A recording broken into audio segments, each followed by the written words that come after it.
Hello and welcome to the live stream. In this video, I'm going to be talking about some of the new features that have just been released in TubeBuddy. Well, one in particular, actually, which is bringing AI into the TubeBuddy interface to allow us to make better titles, or at least to help with crafting those titles. There's also some other updates that have come out in TubeBuddy, probably in the last couple of months, really, but it's just not something that I've covered on my channel before, whereas I have talked about some of the features. So they've just made some of the existing features a little bit more accessible. So for those of you who don't know exactly what TubeBuddy is, I'll just sort of quickly give it a very brief overview of that. When you are in YouTube Studio, so TubeBuddy is a third-party service that you sign up to that can basically help you with your YouTube descriptions, titles, things like that for a very basic level. But then it can also do a lot of other things like help you with split testing, and we'll look at that in a little bit later actually, because they've made that a lot more accessible, and then several other different things. And it really does feel part of the actual YouTube interface. So when you are in YouTube Studio, you'll see this little TubeBuddy logo in lots of places throughout the throughout YouTube Studio. And in fact, here, this is the one at the top is the sort of main menu. So if I click up here, this will bring up a TubeBuddy menu that you can see lots of the different things that you can do with it. So there are some tools that are embedded into YouTube, such as the Keyword Explorer, to help you find keywords to use in your titles and in your descriptions, SEO Studio to help with search engine optimization, Video Topic Planner, and so on. There's also a whole series of website tools. So these are ones that are actually outside of the studio. And that's kind of what we're going to be talking about today, because some of these tools now are a lot more accessible within the YouTube Studio, just as all of these other things that I've mentioned are as well. So we'll go through those a little bit later as well. The other places where you'll find the TubeBuddy integrated into everything is, first of all, in the content section. So over on the left hand side of YouTube Studio, if we go into content where you can see all of your videos, you'll see that there is a little TubeBuddy icon here. So here you can do things like find and replace, a really valuable tool to be able to go through and find and replace text in your descriptions, in your titles. So if you've got to, want to update things that are in your sort of stock text, if you like, the default text that is in your YouTube descriptions, you can go and do that all from here. Various other different things like bulk editing to cards and so on, and lots of other different things. I've covered all of this in various other videos on my channel, so I'll leave a link to the playlist in the description for that.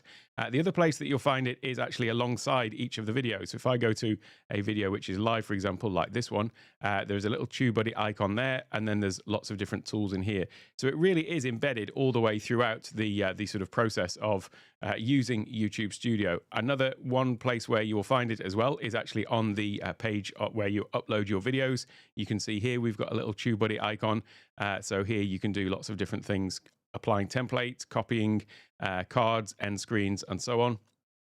And then also you have this little checklist, which I don't tend to use as much now, but when I was first starting out, I have to say that this was like a lifeline, really, because it sort of guided me through things that I needed to do. So you've got some best practices for each video, and it'll tell you, how many of those that you've done.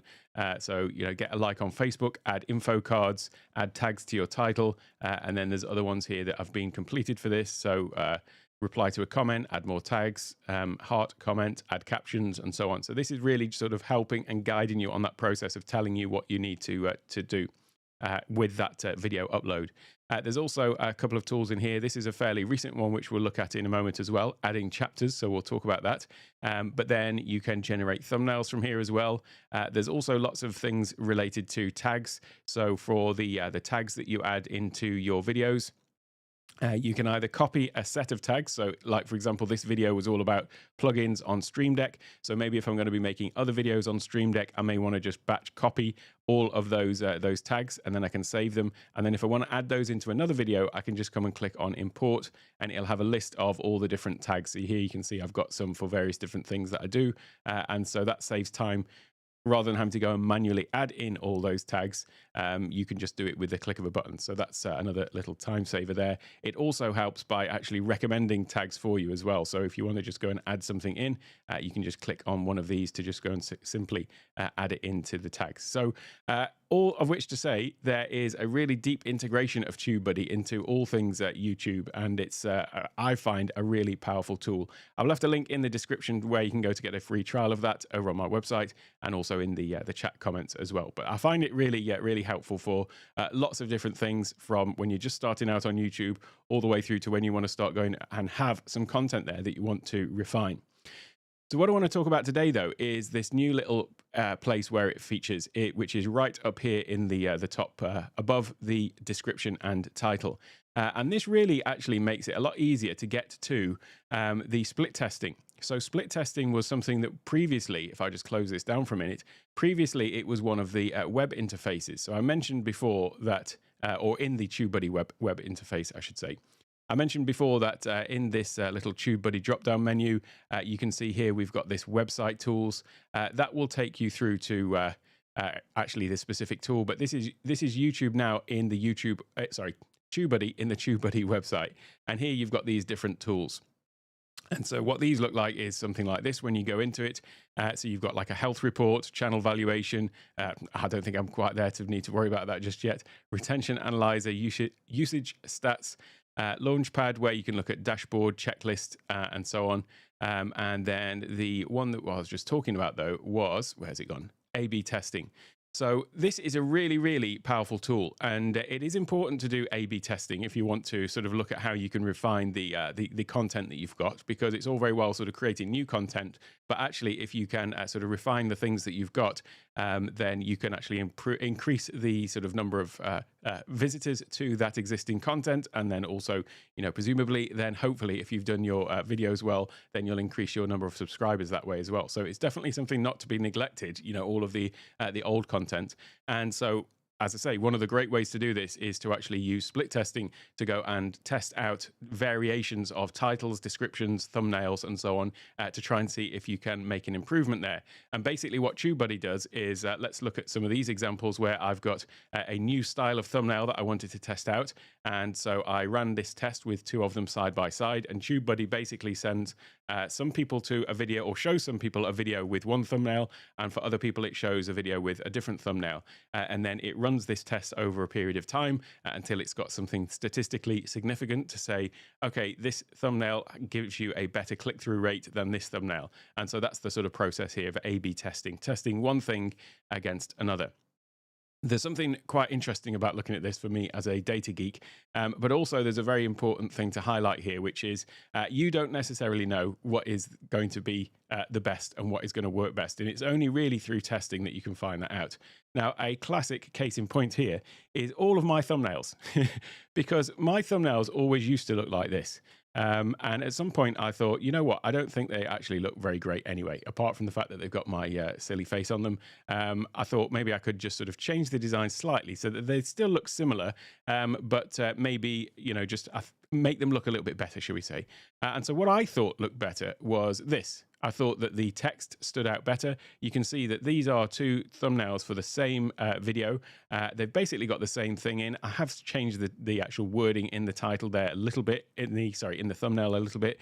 But basically I just thought, yeah, white on yellow versus white on the very dark blue there. I thought that popped out more. I thought it looked cleaner. I thought that looked a little bit sort of pale and washed out, although, you know, it's working with my face, so what are you going to do about that? But but I just thought that one, you know, that style looked better. And so what I did was I went and changed a whole load of thumbnails. So here I changed this one to this one, and this one to this one, and this one to this one. So there's me thinking, if I look at those side by side, I think, yeah, this one looks better. Well, it turns out that the YouTube viewers didn't agree, or the people who clicked on it didn't agree, because what you can see here is that the original for this particular video had a click-through rate of 2.33%, and this one had a click-through rate of 1.83. This one, 1.92, the original, the variation, 0.7, 4.6, 3.96. So you can see that in all these cases, the old style one actually had a higher click-through rate. So in terms of, was that change a good change to make? No, it was a bit of a failure really, because it didn't outperform the original. So there's me thinking it looked better, but actually it didn't give me a better result. So it is really important to sort of test these things out to see what is working and what isn't working. And you may think you've got an idea of what looks good, and I would have always said that I knew what looked better, but clearly I didn't in this case. The other thing that I always mention in these specific cases where I'm talking about these click-through rates is that You may think, well, it's not much of a difference. 1.83% to 2.33, it's only like a 0.5% difference. So what is the big deal there? But it isn't actually, because what you're looking is you've got to look at one with relation to the other. So actually 2.33 is in fact it tells you here, look, the original CTR was 27% higher than the variation. Now, in this case, look at this. The original was 1.92, the variation was 0.74%. So the click-through rate of the original was actually 160% higher. So in real terms, that means that if I was to run this one versus this one, the original would actually get 160% more clicks. That means 160% more views for that given video. So it is actually really important. So don't let the very small differences fool you, because it can actually make a really big difference to what you're doing. Like this one, another one, this one about video in waiting room in Zoom, 65% better for the original. And also bear in mind that, in this case, I'm trying to lead people through to my Zoom masterclass as well. So in these videos, part of the reason for them is, give the information, but lead people through to the courses and things that I do as well. So in that case, 65.9% more people are actually seeing it with that original one. So it is a really important thing to get right there. I'll just quickly say hello to Aubrey in the chat. Great to see you here. And hello, Bernhard as well. Great to see you here as well. I don't think I've seen you in the stream before, actually. So great to see you here. And if you've got any questions about any of this as we're going through, do feel free to shout out and ask as well. So just coming back to TubeBuddy then, this split testing is something that was always here, but it was over on the web interface. And I always felt like there was a bit of a leap to make to actually get into the web interface. It's not quite as sort of integrated as everything else that we've got in here. For example, the Keyword Explorer, we can just click and that'll bring that up in here. So if I had a title for new AI features in TubeBuddy, for example, I could type that in and click explore, and it's a really great way of researching. There you go. That tells me that is a great, excellent choice. That's probably what I should have called this video, in fact, isn't it? And then it tells you the weighting and so on. So this is just one of these tools that is the ones that are built into YouTube Studio. They're really accessible, whereas the split testing was not. Well, that is essentially the thing that has changed now. So if I come back over to that video that I was talking about, now we've got right at the top here, this test alternatives that I was mentioning earlier. And this actually gives you a whole new interface for the split testing. And as you can see, it is now just embedded in the studio. So here you can say what you want to test. Either you can test the thumbnail, the title, the description, or the tags. Now, if you do a thumbnail, that's basically going to take you through to an interface similar to the one that I just showed you, where you're basically going to test out and switch out a different image. But here what you can do is you can either run the test until it reaches statistical significance. And I would recommend to do that one, because you don't want to run a test for just a fixed number of days, 14 days. And then if you get like 3 views on it, well, if you only get 3 views on a thing in 14 days and 2 of them do one and 2 of them do the other, you're going to think, oh, well, that one actually gets much more, views or whatever. But it doesn't work like that. You're better to just run it until it is statistically significant. That's what you want. You want to make sure you've got a good number of people clicking on it first before you draw any conclusions. You can also set when you want the thing to start. And then if we click on next, here you would just drag and drop your other thumbnail on here, and then that's it. Just click on start test, and then it's going to run those 2 things side by side. It's really powerful to do this, and having it built into the browser, into the YouTube Studio, I should say, rather, I think is going to make it a lot more. I'm certainly going to use it more, because it's going to be so much easier to just go and, to run these tests. There's going to be less friction involved in it. But let me just come back out of here, because that is still not quite the headline feature that I want to talk about today. It's down here where we've got title, description, and tags. If I go to title now, so let me just uncheck thumbnail. Here's another thing, by the way. When you are running split tests, you can see that I can actually select multiple things. I can select the title, thumbnail, and description, and I could change them all. The thing about that is you're not really going to know which one is the one that is driving the change, because people may have been swayed by the thumbnail or the title, probably less so the description, because that's further down, isn't it? But people are seeing the title and thumbnail first of all. So I would recommend only ever test one of these things at a time. So run a split test, one thing at a time, and see which one has an impact, and then run the test for the other one. But if I come over to title, and now click on next.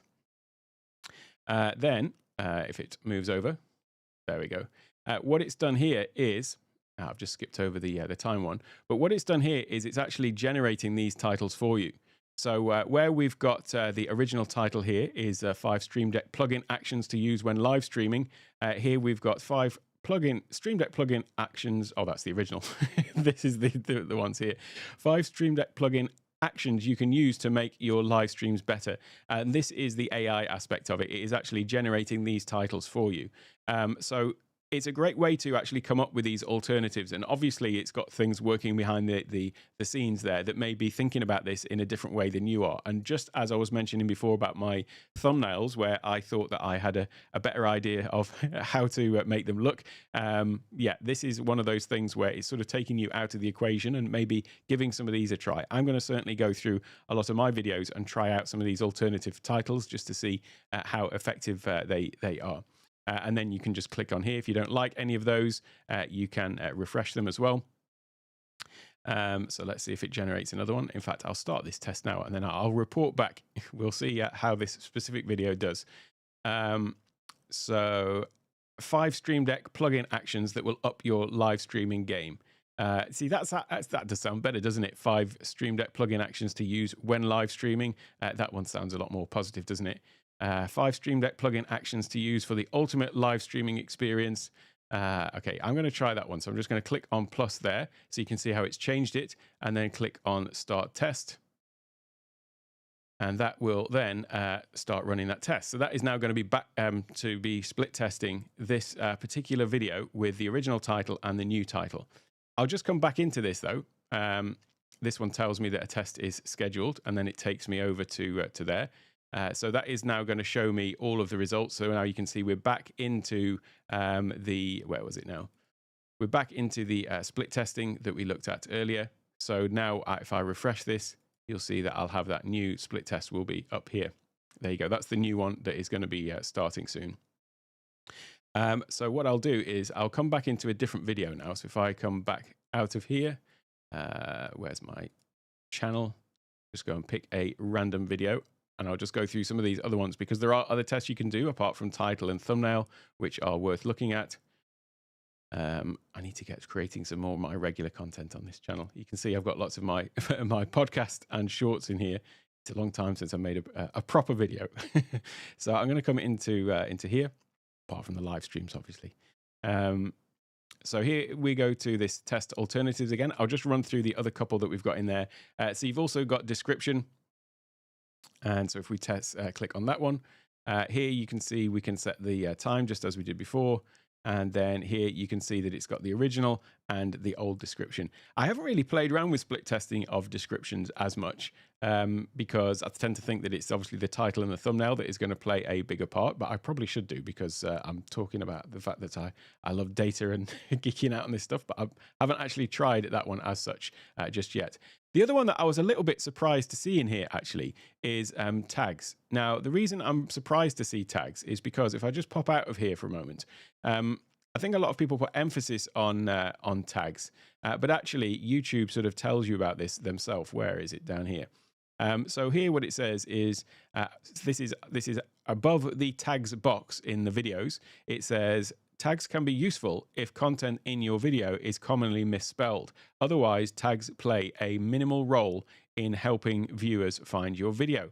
So I think people fill the tag box with tags that they think are, relevant to their video and all sorts of different, perfectly spelled tags that they think they are tagging. But actually it does tell you there it's for commonly misspelled words. Otherwise, tags play a minimal role in helping viewers find your video. And that's important really. And then we'll see that now. If I go into test alternatives and I go into tags, what you'll see is the tags here. Go to the next one. So what you'll see by the suggestions is they've got, if this one hasn't actually got many, the last one I looked at had quite a lot, but they were all more like the misspelled things. So here you can see tags to test, Stream Deck pedal, Stream Deck, And I suppose there is a distinction you see between people who type Stream Deck as 2 words, people who type it as 1 word, Stream Deck pedals, Stream Deck pedal. So that one actually, there's no specific misspellings in here. With some of them, though, you'll see that there are words that, where they're just genuinely, spelt completely incorrectly. And so it will recommend those. But there's a good point here about TubeBuddy, which is that I've found that it's been a good educational tool, because in going through and looking at what it is doing, it helps you to sort of make yourself better at just doing these things from the outset. I mean, that was the case for me with, I mentioned the checklist earlier on, the one that you get here. When I was just starting on YouTube, those were really great little cues to tell me, all right, these are the things that I need to do in future going forward. So it's really helpful from that point of view. So that is the sort of the new thing that was added just yesterday or the day before, was this this button just here, and then you'll see that there is a test running. But I did want to just also mention that it was a little while ago, not too long ago, but it wasn't featured in any of the. I've done a whole series of TubeBuddy tutorials, but this little tab here has been added since then, and that also makes some of these features more accessible. And one of them is the video A/B tests. So this previously used to link to the web as the TubeBuddy website as opposed to the YouTube one, whereas now clicking on that will just bring up this thing as well. So you can essentially access it from up here, just where we did, or you can access it from this sidebar menu as well. I thought it'd be useful to just go through some of these other ones, though, because I think some of these are ones that people are, they're not the sort of, what is it, the sort of flagship features of TubeBuddy, but they are really useful. So let's go and have a look at some of these. First one is Chapter Editor. This is a really good feature, actually, because one of the things that I always used to do with my videos was I'd have to go and watch them back to go through and then make a note in some notes app or whatever about the chapter markers that I wanted to put in, and then go and put those back in the description. Well, now that is built in with TubeBuddy. Again, this is not a new feature, but it's I've not covered it on the channel, I don't think, and it's certainly easily accessible from here. What this allows you to do, again, it's another one of these sort of like popovers that's just visible. Whoops. Let's stop that guy talking. One of these features that is sort of embedded on top of the YouTube interface. So I really like that. But basically, it allows you to watch the video back, and you can watch it back in double speed, thankfully, as well. And then as you're going through, if I was to just click play, let me just turn him down a little bit. As the playhead is going through, you'll see that after it gets, I think you've got to be 30 seconds in to watch. But there you can see the little plus symbol has appeared. And if I click on plus there, it's going to add a chapter marker. And it's got the timestamp there. And then I can just type in whatever that chapter is. Now you can see that I'm quite lucky I chose this one, because I've been a good boy and actually put in my chapter markers. Not all videos have got them yet. But it makes it really easy to go through and do this. And then if I just delete this one. Once you've added all of those chapter markers in, you can do a couple of things. So copy them to clipboard or add them to the video, and we'll look at what that looks like. But once again, it's got this little checklist. So TubeBuddy's good at this, at giving you little cues and directions as to things you need to be aware of. So minimum of 3 chapters. All chapters must be at least 10 seconds apart, so you can't just put loads of them close together. Bear in mind what chapters are for as well. These are the little marks that appear on the timeline of the video, and they sort of have the title associated with them, and as somebody's moving along, the title will change. These are useful for search. So if somebody types something in Google, for example, let's say changing profile with a foot switch, if somebody did search for that in Google, sometimes in Google search on the web, you'll find that there'll be a video and there'll be a specific portion of it sort of pre-highlighted. Well, that's taking that information from these chapter markers. So that is why they are important. They're also important just for sort of navigation, people sort of skimming through. But what YouTube doesn't want you to do is just, fill a whole series of lots of tags, just thinking that you're, sort of gaming the system, as it were, by having all of these different chapters. So they do need to be at least 10 seconds apart. And all chapters must have a title. So no point just having a sort of timestamp and then not having anything associated with it. But once you click add to video, then basically it just adds them into the correct format in the video, in the description, I should say, which is, and it will put them usually at the bottom, I think. There they are. So that is the format. That is all that is required to put those chapter markers into a YouTube video. And as I say, ordinarily, before this tool was there, I would go through and watch it on double speed in in my video player, whatever that happens to be, and then make these a list of these in a text document, and then I would paste them in here, or go through and type them in manually at the time. But whatever the case, this really simplifies that process. So Chapter Editor is definitely another great tool here. Now, there's also another couple of tools here for saving time, and this is something that TubeBuddy's good at as well, is actually having various different templates for different things. So they've got two here specifically that are in this area here. One of them is for end screens. So that is, when your video comes to the end and you can put up either, another video that you want someone to watch, a playlist, a subscribe button, or whatever it happens to be. And you may have different formats to that. So I always used to have 2 videos and a subscribe button that would come up at the end of my my YouTube videos. And in fact, I had that set to the video. One of the video spots, or the little thumbnail spots, was always the video that was best for viewer. Another one was always the playlist that was associated with that particular video. So I was thinking, well, if someone watches a Stream Deck video, it's good to have the Stream Deck playlist over there on the right-hand side. And then I would have the subscribe button. That's what I thought. Once again, checking on the data, that wasn't really the case, because almost no people clicked on the subscribe button at the very end of the video, like literally, 4 in 20,000. Then also the playlist didn't really get a lot of hits, which actually surprised me when I looked at the information. And funnily enough, the best for viewer video also didn't get a massive amount of clicks comparatively. But I did test out one thing, which was actually just linking to a specific video and then mentioning it. And this wasn't my idea. This was finally me just actually letting the information sink in from people like, Nick Nimmin and the likes, who have been saying this for ages. Actually lead people directly into another video. So if you, at the end of one video, you can say, and coming up next, there is this video, and tell people to go specifically to watch that and why it is important, then you will get a massively increased number of sort of click-throughs to another video. So now what I do is I generally just have one video at the end, or one thing that people can link to. So rather than give people 3 choices, there is just one thing that you are directing people to that very specific thing. So in terms of end screen templates, it's good that you've got that if you want to have something that goes up onto every that's what that is, by the way. The end screen is those videos and subscribe button or whatever you want to do. I don't tend to use that now because I am trying to be more conscious about linking to a specific video rather than just here's a selection of things to look at.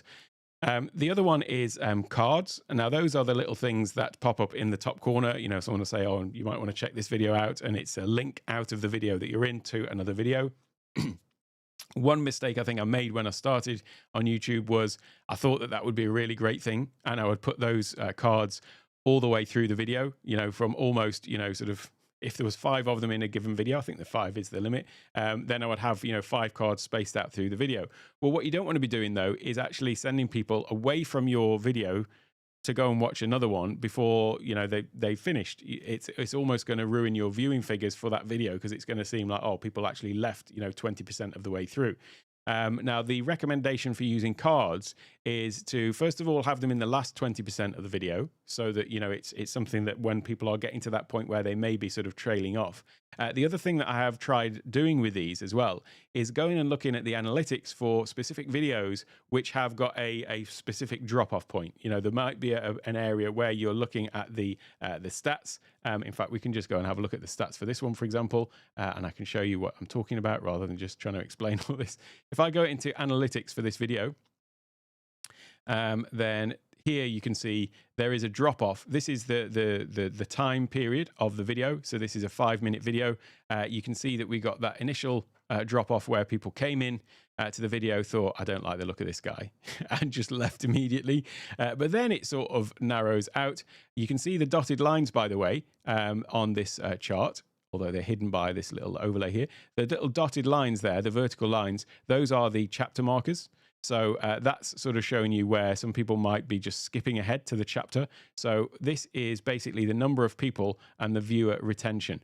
So this is going all the way through the video. You can see that people are slowly dropping off, and then it reaches a point here where there is just like, it tanks basically, because everyone realizes it's coming to the end of the video. I've got what I wanted, so I'm out of here, basically, in other words.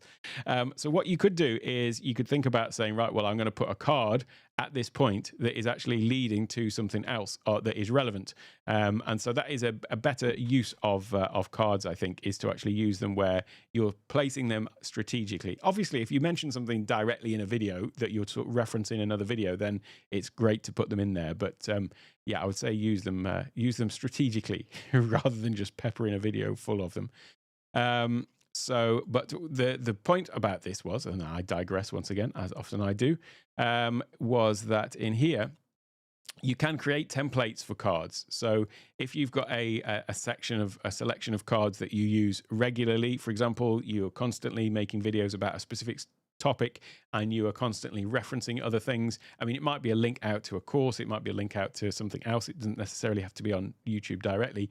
You may have templates for those that you want to just always add those 3 cards in, for example, and then you would just go in and adjust the position. I don't have any of those because, as I've said, you're trying to be more strategic about when I use cards now. But anyway, those are 2 templates that you've got. These ones down here, though, are, I think, really useful. So you can obviously schedule a video. I'm just going to come out of here. If I wanted to, if I create a new video, you've got visibility. The options that you've got are either private, which means that somebody needs to have a physical link to the video and be invited to watch it. Unlisted, which means that people can watch it, but only if they've got the link. It's not going to be publicly available. Then there's members only if you've got memberships on your channel. And I suppose this would be a good time to say, if you are interested, I do have memberships open on this channel, and you can find out more about that just by clicking the little join button down below, and you'll find out all about the member perks. One of which, by the way, at the backstage pass level, as I call it, is actually to get access to the backstage area of the Discord, and we have a little hangout before and after the live stream as well. So you'll find that all down there by clicking the join button. But anyway, I digress once again. The members only then is the videos that are just for members, and then you've got public, obviously, but you do also have this one which is schedule, and then here you're going to pick a time and a date for it to basically go live, but it is still there as unlisted. So until it goes live, it's technically unlisted. Now, one of the things about that, which you may think is great, because you can schedule something to go live, at a specific time. But one thing that you do as part of the video upload process is you select a playlist. Now, I think a lot of people aren't aware that even an unlisted video, it will still appear in that playlist. And what that means is, if I've made this video, and let's say that this is time critical and I don't want it to be released until a certain point, but it is in the Stream Deck playlist, then anyone who goes through to the Stream Deck playlist would be able to see this because it is in there. So actually, the scheduling on that is built into YouTube is a little bit tricky in that respect, because you would have to then think, well, if I really don't want anyone to see it, but I want it to be scheduled, then what I'm better to do is actually schedule it. Don't put it in a playlist. Then I'll go back later, and then I'll come back in, and then I'll add the playlist in once it's live, which kind of defeats the whole point of it being scheduled, doesn't it? Well, TubeBuddy has sort of sorted that out for us, because this tool that we've got in here, Scheduled Publish, is actually a much more powerful way to schedule your videos. And by the way, I hope this is quite obvious, but this is obviously in the video editor. So this is specifically for this video that we're talking about. So you can come down here and click on Scheduled Publish. And here what you can see is we've got the same things. So we've got the published date and time. It also gives us the option to select a time zone as well, rather than being just basically your time zone. So if there's something that's got to go out for someone else's time zone and you don't want to work that out, you could do that there as well. It will also recommend a time for you. So it's going to recommend the time when you get the most views, or the highest traffic, I suppose, on your things, the best time for your viewers. So here it is recommending a Tuesday at 11 p.m. would be the best time to schedule a video for my channel, for my viewers on my channel.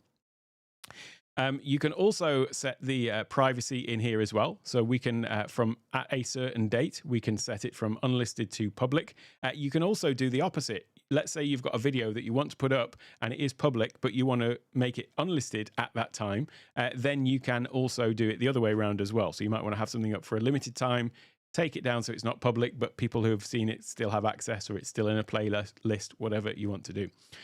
So it can go both ways. The other thing here, though, and this is the one that I was talking about, was you can actually also add it to a playlist. So what you would do there then is you wouldn't add the playlist in YouTube when you are uploading the video, the place where I just mentioned. But then in TubeBuddy, you would then come and set that when it goes public, you want to then add it to the playlist. And this will get around that whole thing of something being technically visible in a playlist when you haven't launched it. And then you just come down and you click the playlist that you want to add it to, and then it will just be added to that particular playlist. The other thing that you can do here as well is you can actually add a comment at the time of publish, because in order to comment, it would need to be public. So what you can do here is you can have it so that when it goes public, you're going to add a comment in. And this is one of the things that is a great tool in YouTube, is to actually add a comment underneath the video. And it's another area for you to then use, as well as like your description. So for example, my Rodecaster Masterclass, if I publish a video all about Rodecaster, then I might want to add a comment that is directly underneath that saying, check out the Rodecaster Pro 2 Masterclass at rodecastermasterclass.com.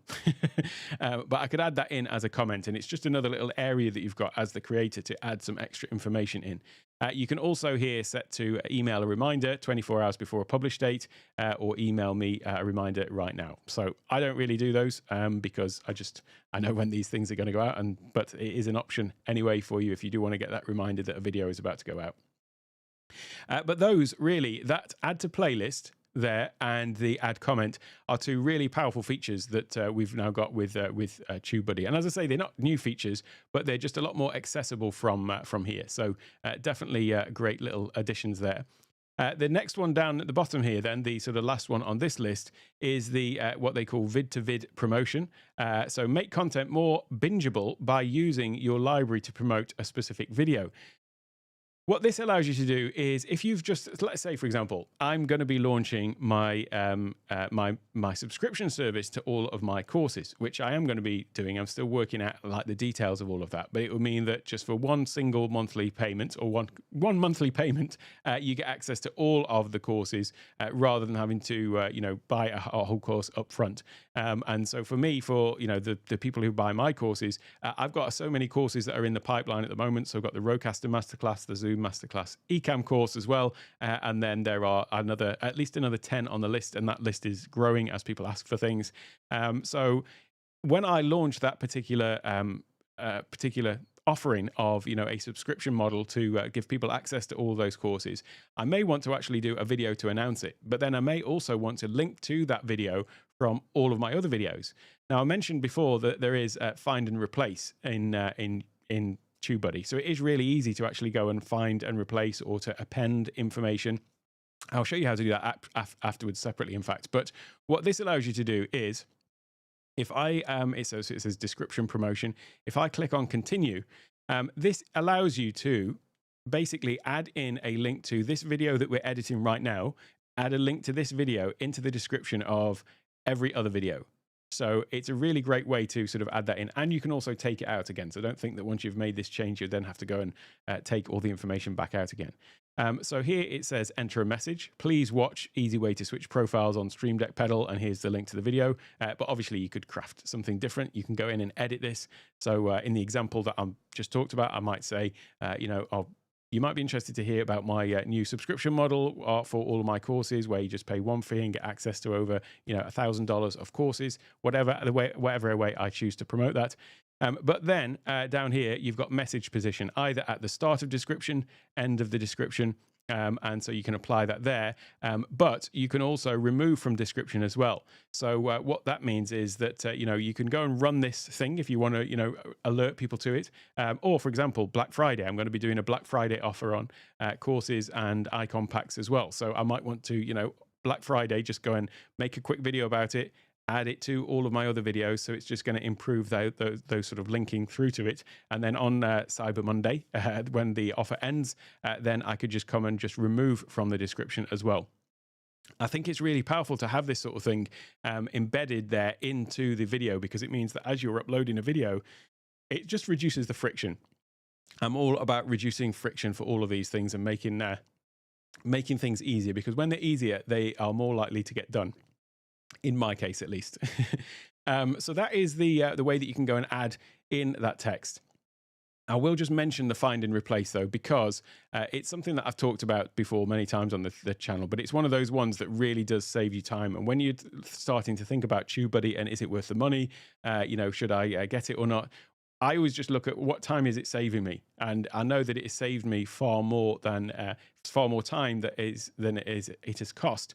But also, in fact, in one instance, it actually made me more money directly than it cost as well. Because what I did was I came into the bulk and miscellaneous tools up here, and then they've got this find and replace. And it was at a time when I suppose it was about 8 months into my channel or 6 months in, and I wasn't really being conscientious about putting links to Amazon, my Amazon affiliate links into the products and things like that I use. And what I did was I came in here and used the find and replace. And so you can either find and replace, or you can actually just insert text before or after, or remove text, or add text to end of description or to the beginning of the description. And what I did was I found the text that was my sort of default text that I have at the bottom of all of my descriptions, and then I replaced it with a new bunch of text, which was basically Amazon affiliate links to products and things like that I use. And then I just click continue, and it basically goes through and finds all of those instances of that bit of text. In my case, it was my sort of stock end of my descriptions, and it replaced it with all the new ones. I actually got a very significant uptick in the number of people clicking on my Amazon affiliate links. Who would have guessed it? If you put out more links, more people click. And so the revenue that was generated by that, it's not going to give me retirement money or anything like that. It's only, dollars a month. But at the time, it did actually pay for the cost of TubeBuddy. And on an ongoing basis now, those links are there that was something that I could have done myself manually, but I would have had to go into every single video, found and replaced it. And so that's just one of these things where it will save money. So that thing that we've just looked at is basically appending. The one that we saw actually in the video itself that's embedded into the TubeBuddy interface, that would be the equivalent of this one down here, where you can basically append, so add text to end of description or insert text at the beginning of the description. So that's where you could find that if you wanted to go through and add something else in, not just actually a link to a specific video. But nevertheless, it's great that, as I say, it just does have it in the actual the main interface now. So that is all I was going to really run through on TubeBuddy. I'll just quickly say hello. I've been neglecting the comments. Hey, Todd, great to see you. And my friend Michelle, my twice published author friend Michelle. And Orbs, want to know when you come out with this. It won't be long. It'll be probably between Black Friday and Christmas, I would think, because I'm just, Black Friday and the New Year. I'm just trying to figure out some logistics of how to do that, and also how to do it in a way that is fair for everyone, like fair for the people who have already bought courses. So I've got people who have already bought courses, and so I want to think of the best way to do that so that I can take that into account. If they want to have the subscription model to then get access to all the new stuff, but they've already paid for some, then I just need to weigh up the best way to do that. In summary then, I really do think that TubeBuddy is a great tool to help with all things on YouTube. And I do like that they're actually bringing some of the tools that were on the TubeBuddy website interface over onto the sort of built-in YouTube Studio, because then it just feel more a part of it, more integrated. And as I say, it's reducing the friction and making it a lot easier to use. If there are no further questions, I'm glad you're excited about that, Aubrey. I think there's a lot of people with the courses where there is a price associated with them, and then when there are multiple courses, I appreciate that these things stack up. So the subscription model will allow people to just dive in, get what they want. If they want, they can just do it for a month, get all the courses and watch them all and binge them, and then leave after a month. Hopefully, people will see that I'm adding more value every month, that it will be worth sticking around for those. But yeah, that's the plan anyway. So yeah, that's all for TubeBuddy. But what I'll do is I'll leave a link over on the this side over here for my other TubeBuddy playlist, where you can find out all about all of the other different tools with TubeBuddy. Thank you to all of my channel members as well. I really appreciate your support. Thanks so much.